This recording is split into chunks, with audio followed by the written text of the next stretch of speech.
A fraction is such that if the numerator is multiplied by 2 and the denominator is reduced by 4, we get 10 divided by 3. But if the numerator is increased by 6 and the denominator is doubled, we get 11 divided by 14. What is the fraction? இப்போது ஒரு ஃப்ராக்ஷனில் நியூமரேட்டரில் 2 multiple பண்ணுறோம், டினாமினேட்டரில் 4 reduce பண்ணும்போது நமக்கு 10 divide by 3 கிடைக்குது. அதே மாதிரி நியூமரேட்டரில் 6 இன்க்ரீஸ் பண்ணி டினாமினேட்டரை டபுள் பண்ணும்போது நமக்கு 11 டிவைட் பை 14 கிடைக்குது. இப்போது அந்த ஃப்ராக்ஷன் என்னன்னு சொல்லிட்டு கண்டுபிடிக்கணும். இப்போ தான் கண்டுபிடிக்க போகிறோம். இப்போது அந்த ஃப்ராக்ஷனை எக்ஸ் டிவைட் பை ஒய்னு எடுத்துக்க போகிறோம். இப்போ ஃபஸ்ட்டு நியூமரேட்டரில் 2 மல்டிபிள் பண்ணுமா, அதை எழுதியிருக்கோம் 2x டிவைடட் பை, இப்போ டினாமினேட்டரில் 4 ரெடியூஸ் பண்ணுமா, அதான் y மைனஸ் 4னு எழுதியிருக்கோம். இப்போது நியூமரேட்டர் 2 மல்டிபிள் பண்ணி டினாமினேட்டரில் 4 ரெடியூஸ் பண்ணும்போது நமக்கு 10 டிவைட் பை 3 கிடைக்கும் கொடுத்துருக்கா, அதான் ஈக்குவல் டு 10 டிவைட் பை 3னு எழுதியிருக்கோம்.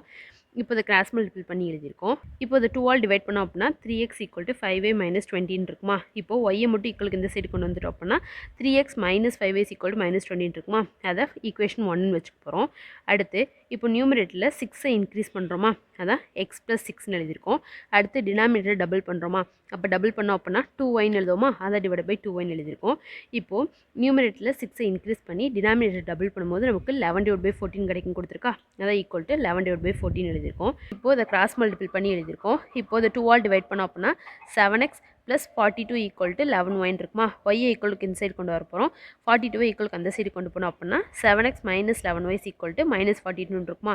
இது ஈக்குவேஷன் 2னு எடுத்துக்க போகிறோம். இப்போது எக்ஸோட வேல்யூ ஒய்யோட வேல்யூ கண்டுபிடிக்கணுமா, அது கண்டுபிடிக்கிறதுக்கு நம்ம எலிமினேஷன் மெத்தட் யூஸ் பண்ண போகிறோம்.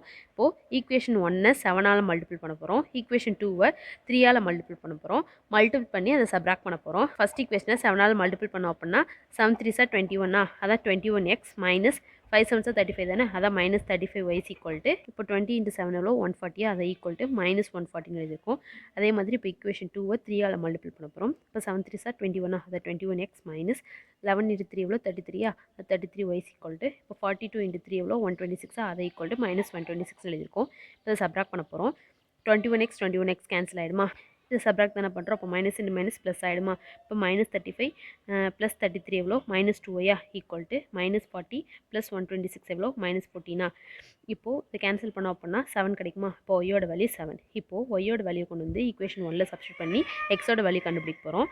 அதை எழுதியிருக்கோம் 3x மைனஸ் 5 இன்ட்டு ஒய்யோட வேல்யூ என்னது 7 தானே, அதான் மைனஸ் 5 × 7 எழுதியிருக்கோம் ஈக்குவல் டு மைனஸ் 20. இப்போ 3x ஈக்குவல் டு மைனஸ் 20, 5 7 35 தானே, ஈக்குவலுக்கு இந்த சைடு வரும்போது ப்ளஸ் 35 ஆயிருமா, அதை எழுதியிருக்கோம். 3x equal to minus 20 plus 35 எவ்வளோ 15.